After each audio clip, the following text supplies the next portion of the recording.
കൃഷ്ണായ വാസുദേവായ ഹരയേ പരമാത്മനെ പ്രണതക്ലേശനാശായ ഗോവിന്ദായ നമോ നമഃ.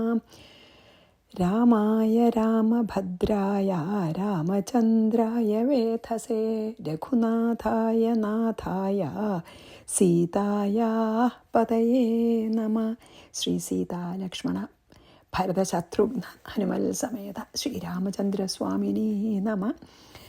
അധ്യാത്മരാമായണം കിഷ്കിന്ധാകാന്ഡം 5-ാം സർഗം നമ്മൾ 34-ാമത്തെ ശ്ലോകം കഴിഞ്ഞാണ് നിർത്തിയത്. അപ്പോൾ അതിലെന്താണ്, നീ അംഗദനയോട് ഒരുമിച്ച് സുഗ്രീവൻ പറയുകയാണ്, നീ എന്താണ് അപ്പോൾ ഹനുമാനോട് പറയുകയാണ് സുഗ്രീവൻ, ഹേ ഹനുമാനെ, നീ അംഗദൻ്റെ കൂടെ വേഗം കോപിച്ചിരിക്കണ മഹാപരാക്രമിയായിട്ടുള്ള ലക്ഷ്മണനെ താണു വണങ്ങി കോപം ശമിപ്പിച്ച് രാജധാനിയിലേക്ക് കൂട്ടിക്കൊണ്ടുവരൂ എന്ന് പറഞ്ഞ് ഹനുമാനെ അയച്ചതിന് ശേഷം സുഗ്രീവൻ താരോട് പറയുകയാണ്, ബാലിയുടെ ഭാര്യയോടെയും. എന്താ അറിയോ? 35. ത്വം ഗച്ഛ സാന്ത്വയന്തീതം ലക്ഷ്മണം മൃദുഭാഷിതൈഃ ശാന്തമന്തഃപുരം നീത്വാ പശ്ചാദ്ദർശയമേനഖേ. ത്വം ഗച്ഛ, നീ പോകുക, മൃദുഭാഷിതൈഃ, നല്ല വാക്കുകൾ കൊണ്ടും, തം ലക്ഷ്മണം സാന്ത്വയന്തി, നീയും പൊക്കോളൂ. താരോട് പറയാം, നീയും പോവൂ. എന്നിട്ട് നല്ല വളരെ മധുരമായ വാക്കുകൾ കൊണ്ട് ലക്ഷ്മണനെ ആശ്വസിപ്പിക്കൂ, അല്ലെങ്കിൽ ലക്ഷ്മണനെ സമാധാനിപ്പിക്കൂ.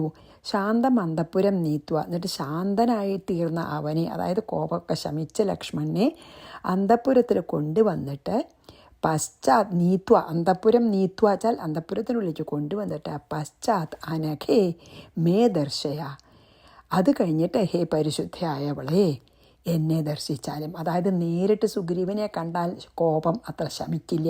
എന്നുവെച്ചാൽ സുഗ്രീവനാണല്ലോ അപ്പോൾ പ്രതിജ്ഞ നിറവേറ്റാതിരുന്നത്.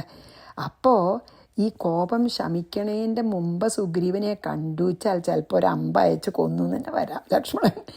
അപ്പോൾ സുഗ്രീവനെ കോപം ശമിക്കാതെ ലക്ഷ്മണനെ കാണാനുള്ള ധൈര്യമില്ല. അപ്പോൾ ആദ്യം അംഗദനെ ഹനുമാനെ അയച്ചു. എന്നിട്ട് പിന്നെ താരോട് പറയണം, നീയും പോവൂ. എന്നിട്ട് ലക്ഷ്മണനെ നല്ല മധുരമായ വാക്കുകൾ കൊണ്ട് സമാധാനിപ്പിച്ച് ശാന്തനാക്കിയതിന് ശേഷം ഇങ്ങോട്ട് കൂട്ടിക്കൊണ്ടുവരൂ. എന്നിട്ട് എൻ്റെ അടുത്തേക്ക് കൊണ്ടുവരൂ, എന്നെ കാണാനുള്ള അവസരം ഉണ്ടാക്കിക്കോളൂ എന്ന് താരോട് പറഞ്ഞു. കാരണം ദേഷ്യം അടങ്ങണേൻ്റെ മുമ്പേ കാണാൻ തന്നെ ധൈര്യമില്ല സുഗ്രീവനെ. കാരണം അവനും തെറ്റ് ചെയ്തിട്ടുണ്ടല്ലോ. ത്വം ഗച്ഛ സാന്ത്വയന്തീതം ലക്ഷ്മണം മൃദുഭാഷിതൈഃ ശാന്തമന്തഃപുരം നീത്വാ പശ്ചാദ്ദർശയമേനഖ. അപ്പോൾ 36, 37 ഒരു വരിയാണ് ഞാൻ വായിക്കുന്നത് കേട്ടോ.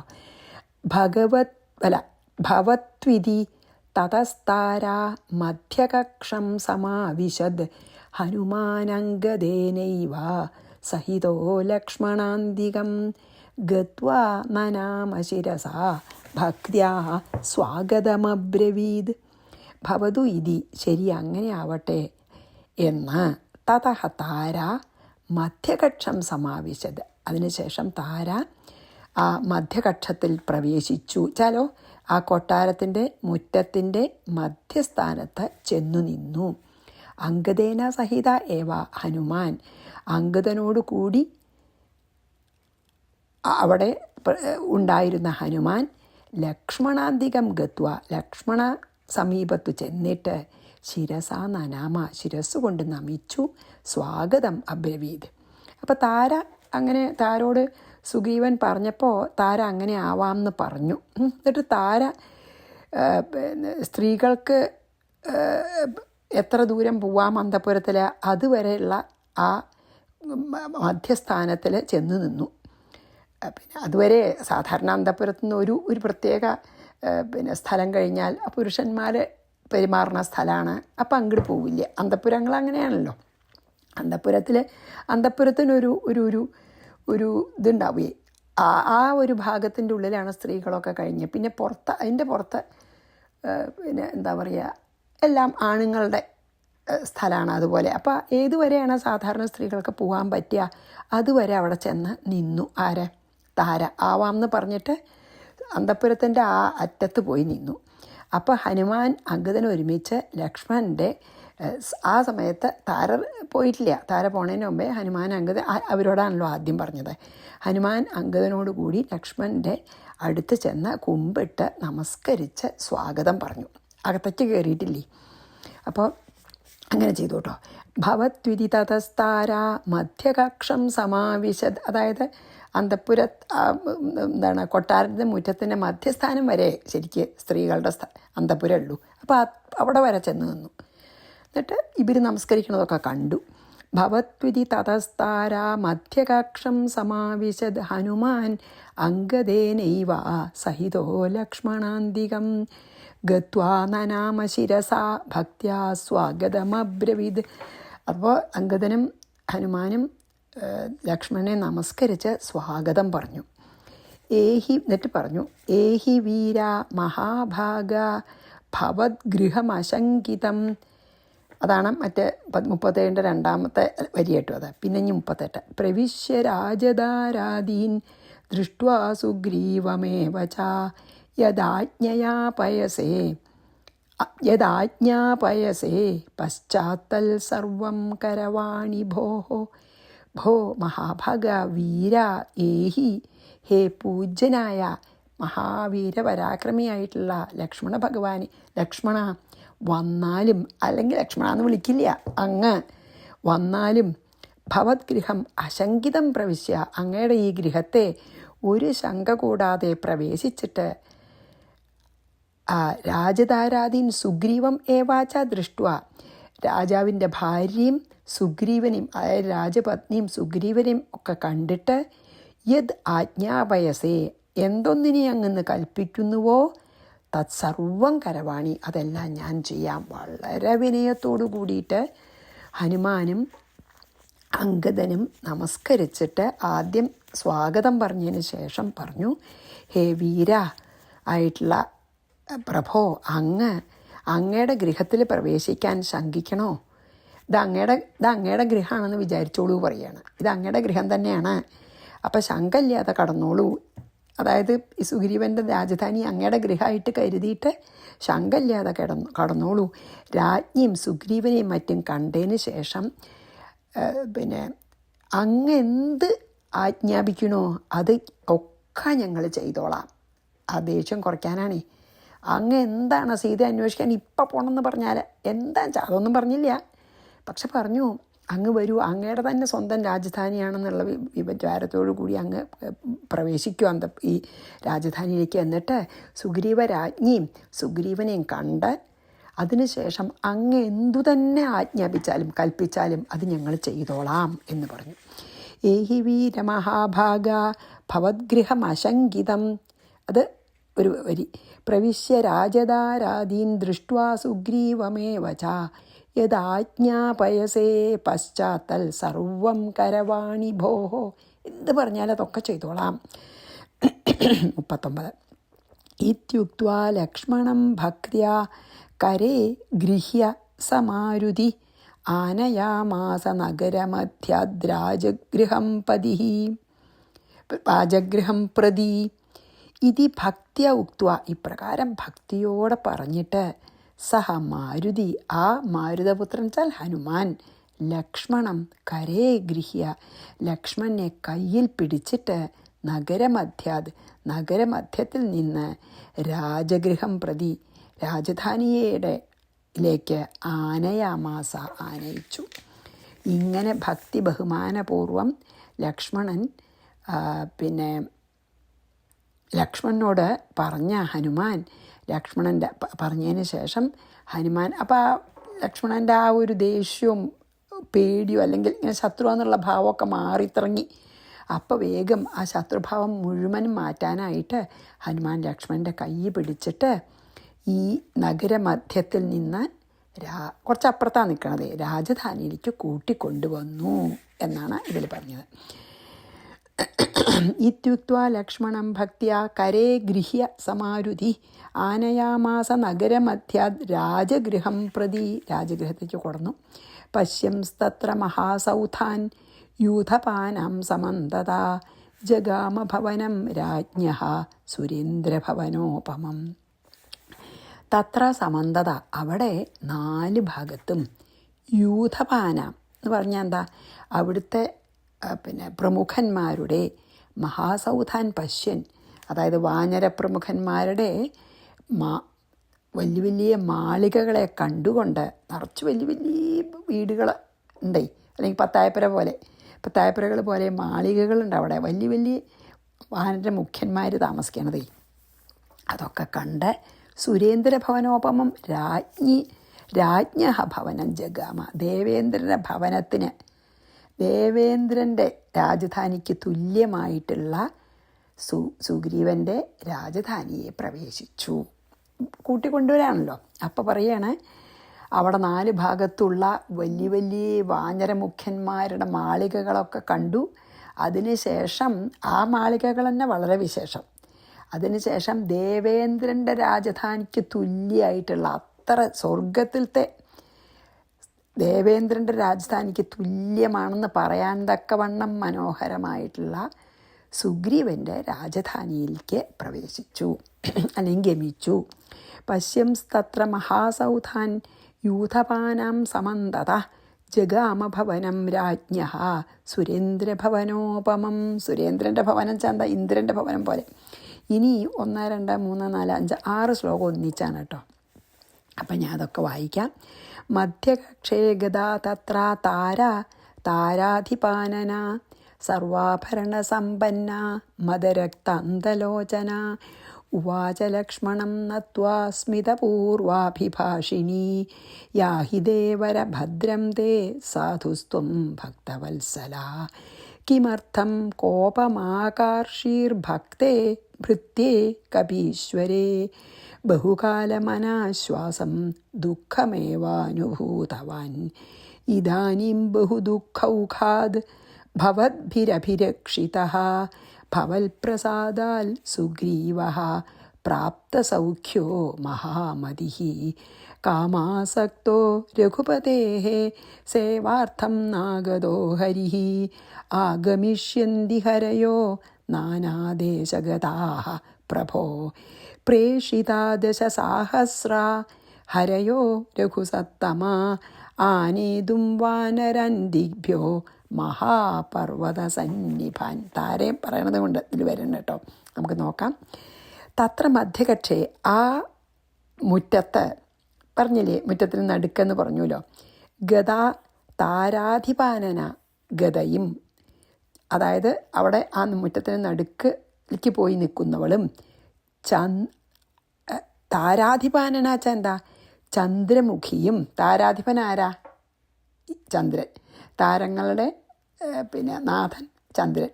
അപ്പം ചന്ദ്രമുഖിയും സർവാഭരണഭൂഷിത, എല്ലാ ആഭരണങ്ങളാലും അലങ്കരിക്കപ്പെട്ടവളും താരേ. മദരക്താന്തലോചന, മദത്താൽ ചുവന്ന കണ്ണുകളോടുകൂടിയവളുമായ താര. ലക്ഷ്മണം നത്വ, ലക്ഷ്മണനെ നമസ്കരിച്ചിട്ട്, സ്മിതപൂർവാഭിഭാഷിണി, മന്ദസ്മിതത്തോടുകൂടി മധുരമായ വാക്കുകൾ സംസാരിക്കുന്നവളായിട്ട് ഉവാച പറഞ്ഞു. അപ്പം എന്താ വെച്ചാൽ, വളരെ ഭംഗിയായിട്ട് വസ്ത്രധാരണം ചെയ്ത് വളരെ സുന്ദരിയായിട്ട് മദം കൊണ്ട് ചുവന്ന കണ്ണുകളോടുകൂടിയിട്ടുള്ള താര ആദ്യം ലക്ഷ്മണനെ നമസ്കരിച്ചിട്ട് മധുരമായിട്ടുള്ള വാക്കുകൾ പറഞ്ഞു എന്നാണ് കേട്ടോ. ദേവര യാഹി, ഹേ ഭർത്തൃസഹോദര, വന്നാലും തേ ഭദ്രം, അങ്ങയ്ക്ക് മംഗളം. സാധു, അതായത് തൻ്റെ കാര്യത്തിനെയും ബാക്കിയുള്ളവരുടെ കാര്യത്തിനെയും സാധിപ്പിക്കുന്നവനും, സാധു നല്ല സാത്വികൻ. ഭക്തവത്സലഹത്വം, ഭക്തന്മാരിൽ വാത്സല്യമുള്ളവനുമായ അങ്ങുന്ന്. ഭക്തേ ഭൃത്യേ കപീശ്വരേ, ഭക്തനും ഭൃത്യനുമായ ഈ വാനരാധിപനിൽ കിമർത്ഥം കോപം ആകർഷീഹി, അതായത് സുഗ്രീവനിലെ, ഇപ്പോൾ വാനന്മാരധിപൻ സുഗ്രീവനല്ലേ, ഈ സുഗ്രീവനിൽ എന്തിനായിട്ടാണ് ഇത്രയധികം കോപിച്ചിരിക്കുന്നത്? ചോദിക്കുകയാണ് താര. താര എന്താ പറഞ്ഞോ, ഇതിൽ പറഞ്ഞല്ലോ ഭർത്തൃ സഹോദരാന്ന്. അതായത് ശ്രീരാമൻ എല്ലാവരുടെയും ഭർത്താവാണ്, മീൻസ് എല്ലാവരുടെയും നാഥനാണ്. അതുകൊണ്ടാണ് അങ്ങനെ വിളിച്ചത് കേട്ടോ. അപ്പോൾ ചോദിക്കുകയാണ്, ഈ വാനരാധിപനോട് എന്തിനാണ് അത്ര ദേഷ്യം? കിമർത്ഥം കോപം ആകാശി, എന്തിനായിട്ടാണ് ഇത്രയധികം കോപിച്ചിരിക്കണേ? ബഹുകാലം, അനവധി കാലം, അനാശ്വാസം ദുഃഖം ഏവ അനുഭൂതവാൻ, എത്രയോ കാലം വളരെ ദുഃഖത്തെ അനുഭവിച്ചു ഈ വാനരാധിപൻ സുഗ്രീവൻ. ഇതാനും ബഹുദുഃഖവുകാത്, ഇപ്പോൾ വലിയ ദുഃഖങ്ങളിൽ നിന്ന് ഭവദ്ഭി അഭിരക്ഷിത, ഈ സുഗ്രീവനെ വലിയ ദുഃഖത്തിൽ നിന്ന് രക്ഷിച്ചത് അങ്ങനെയാണ് അല്ലേ? അതായത് അങ്ങും അങ്ങയുടെ ഏട്ടനുമാണ് ഇപ്പോൾ ഈ വാനരാധിപനായിട്ടുള്ള സുഗ്രീവനെ ദുഃഖത്തിൽ നിന്ന് രക്ഷിച്ചത്. ഭവൽ പ്രസാദാത്, നിങ്ങളുടെ പ്രസാദം കൊണ്ട് അല്ലെങ്കിൽ അനുഗ്രഹത്താൽ, പ്രാപ്ത സൗഖ്യ, അവന് ഇപ്പോൾ രാജധാനിയും രാജസുഖങ്ങളൊക്കെ ലഭിച്ചത് നിങ്ങളുടെ ഈ സുഖം ഉണ്ടായതൊക്കെ നിങ്ങൾ കാരണമാണ്. മഹാമതിഹി, മഹാബുദ്ധിമാനുമായ സുഗ്രീവ ഹരി, സുഗ്രീവൻ എന്ന വാനരൻ കാമാസക്തനായിട്ട് രഘുപതേഹേ സേവാർത്ഥം ന ആഗത. അതായത് ഈ സ്ത്രീകളാൽ ചുറ്റപ്പെട്ടുകൊണ്ട് സ്ത്രീകളിൽ മുഴുകി, അതായത് സ്ത്രീലമ്പടനായിട്ട്, സ്ത്രീകളിൽ കാമാസക്തനായിട്ട് രഘുപതിയുടെ, ഭഗവാന്റെ, അതായത് ശ്രീരാമൻ്റെ സേവയ്ക്കായി വരാൻ മറന്നു അല്ലേ? വന്നില്ല. പ്രഭോ നാനാദേശഗതാഹ ഹരയ ആഗമിഷ്യന്തി. ഹേ പ്രഭോ, നാനാദേശങ്ങളിലിരിക്കുന്ന ഇപ്പോൾ എല്ലാ കൊരഞ്ഞന്മാരും വാനരന്മാരും ഇപ്പോൾ ഇവിടെ വരും, അതിനാജ്ഞ നൽകിയിട്ടുണ്ട്. രഘുസത്തമാ, ഹേ രഘുശ്രേഷ്ഠ, ദശസാഹസ്രാഹ ഹരയ, 10,000, ഹരി പറഞ്ഞാൽ വാനരൻ തന്നെ അർത്ഥട്ടോ, ദശസാഹസ്രാഹ ഹരയ, 10,000 വാനരന്മാർ, ദിഗ്ഭ്യ മഹാപർവ്വത സന്നിഭാൻ, വാനരാൻ ആനേതും, ഓരോ ദിക്കിലേക്കും പർവ്വത തുല്യന്മാരായിട്ടുള്ള വാനരന്മാരെ അയക്കാനായിട്ട് പ്രേക്ഷിത, സീതയെ അന്വേഷിക്കാനായിട്ട് അയച്ചിരിക്കണു ഓൾറെഡി. അപ്പം അങ്ങോട്ട് ആ കോപം തണുപ്പിക്കാനാണ്. അതായത് നന്ദിയില്ലാതെ ശ്രീരാമനോട് പ്രതിജ്ഞ ചെയ്തത് മറന്നു എന്ന് വിചാരിക്കേണ്ട. ശരിയാണ്, കുറച്ചു കാലം ഭോഗാസക്തനായിട്ട് അത് മറന്നിരുന്നു. പക്ഷെ ഇപ്പോൾ 10,000 കൊരഞ്ഞന്മാരെ വാനരന്മാരെ വരുത്തി ഓരോ ദിക്കിലേക്കും 1000 വാനരന്മാരെ വീതം അയച്ചു കഴിഞ്ഞിരിക്കുന്നു എന്ന് പറയുകയാണ്. എന്താ അറിയോ, അത് ഞാൻ എൻ്റെ മുഴുവനൊന്ന് പറയാം. ആ അന്തഃപുരത്തിൻ്റെ മധ്യഭാഗത്തെ ചന്ദ്രനെ പോലെ മനോഹരമായ മുഖത്തോടും കാമം നിമിത്തം തുടുത്തിരിക്കുന്ന കണ്ണുകളോടും സർവാഭരണഭൂഷിതയായിട്ടുള്ള താര ലക്ഷ്മണനെ ഈശ്വരൻ്റെ ഒരു അവതാരാണെന്നുള്ള അത്ര ബഹുമാനത്തോടും കൂടി ഭക്തിയോടും കൂടി നമസ്കരിച്ചതിന് ശേഷം പറയാണ്, മന്ദഹാസം കൊണ്ട് നല്ല മധുരമായ വാക്കുകൾ പറഞ്ഞു. ഹേ ഭർത്തൃ സഹോദര, വന്നാലും അങ്ങയ്ക്ക് മംഗളം ഭവിക്കട്ടെ. അങ്ങ് സാധുവാണ്, മീൻസ് സാത്വികനാണ്. അവനവൻ്റെ കാര്യത്തിനെയും ബാക്കിയുള്ളവരുടെ കാര്യത്തിനൊക്കെ ചെയ്യുന്ന മഹാത്മാവാണ്. ഭക്തന്മാരിൽ അങ്ങേയറ്റം ഭക്തവാത്സല്യം ഉള്ള ആളാണ്. അപ്പോൾ അങ്ങനെയുള്ള ഭക്തവത്സലനായ അങ്ങ് ഈ വാനരാധിപനോട് ഇത്രയധികം കോപിക്കാൻ എന്താ കാരണം? എത്രയോ കാലമായിട്ട് ദുഃഖം അനുഭവിക്കുന്ന ആളായിരുന്നു ഈ സുഗ്രീവൻ. ഇപ്പോൾ അങ്ങയുടെ സഹോദരൻ്റെയും അനുഗ്രഹം കൊണ്ട് ആ ദുഃഖത്തിൽ നിന്നൊക്കെ ഒരു മോചനം കിട്ടിയിട്ട് ഇപ്പോൾ എല്ലാം കൊണ്ടും നിങ്ങളാണ് അവനെ അതിന്ന് മോചിപ്പിച്ച് രക്ഷിച്ചത്. ഇപ്പം നിങ്ങളുടെ അനുഗ്രഹം കൊണ്ട് മാത്രമാണ് സുഗ്രീവൻ ഇപ്പം ഈ സുഖം ആയിട്ടുള്ളൊരവസ്ഥ വന്നത്. കാമാസക്തനായതുകൊണ്ട് കുറച്ച് കാലത്തേക്ക് ശ്രീരാമനെ സേവിക്കാൻ വന്നില്ല എന്ന് ധരിക്കണ്ട, അങ്ങനെ വിചാരിക്കണ്ട. കംപ്ലീറ്റ്ലി ആ പ്രതിജ്ഞ മറന്നു എന്ന് വിചാരിക്കണ്ട. രാമനെ സേവിച്ചു കൊണ്ട് തന്നെ ഇരിക്കുകയാണ് ഇപ്പോഴും. കുറച്ച് ദിവസം വർഷക്കാലം കഴിയണവരെ ഇങ്ങനെ ഇരുന്നു. പക്ഷെ ഇപ്പം അങ്ങനെയല്ല. എന്താ വെച്ചാൽ എങ്ങനെയാണ് ഇപ്പം രാമനെ സേവിക്കണ അറിയോ? ഞാൻ പറയാം. രഘുപതി, നാനാദേശങ്ങളിലുള്ള വാനന്മാരൊക്കെ ഇപ്പം ഇവിടെ വന്നു ചേരും. എന്നിട്ടോ എല്ലാ ദിക്കുകളിൽ നിന്നുള്ള പർവ്വതതുല്യന്മാരായ വാനന്മാരെ കൂട്ടിക്കൊണ്ടുവരാൻ 10,000 വാനന്മാരെ ഇവിടെ അയച്ചിട്ടുണ്ട്. അങ്ങനെ അനവധി ഓരോ ദിക്കിലേക്ക് 1000 വീതം അയക്കാനായിട്ട് ഇപ്പം എല്ലാവരോടും ഇവിടെ വരാൻ പറഞ്ഞിട്ടുണ്ട് എന്ന് പറഞ്ഞു. നമ്മളത് കണ്ടത് തന്നെയാണല്ലോ. അപ്പം നമുക്ക് 6 ശ്ലോകം വായിച്ചിട്ട് 1-2 കൂടി ചെയ്യാം. മധ്യകക്ഷേ ഗത, അതായത് ഞങ്ങൾ അതിനുള്ള വഴി പ്രവൃത്തി തുടങ്ങിയിരിക്കണമെന്ന് പറയുകയാണ്. അപ്പോൾ ദേഷ്യം കുറയൂലോ. മധ്യകക്ഷേ ഗതാ തത്ര താരാധിപാനന, അതായത് 10,000 വാനന്മാരോട് വരാനൊക്കെ കൽപ്പിച്ച് കഴിഞ്ഞുവേ.